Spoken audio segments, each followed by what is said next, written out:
YouTube sound not working? Well, let me help you. Hello everybody, welcome back to the channel. Today I'll guide you on how you can fix your YouTube sound if it's not working. Now, the first thing you want to do is tap on your volume button on the right hand side of your screen and make sure that the media volume is not fully turned off. Now you can see the media right here. Make sure it's not fully down and this.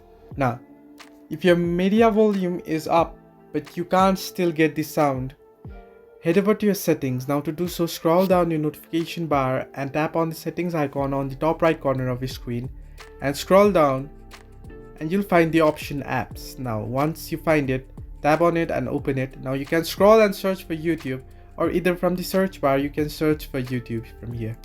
Now once you search for it, open it and go to storage, and here you'll get the option to clear cache and clear your data.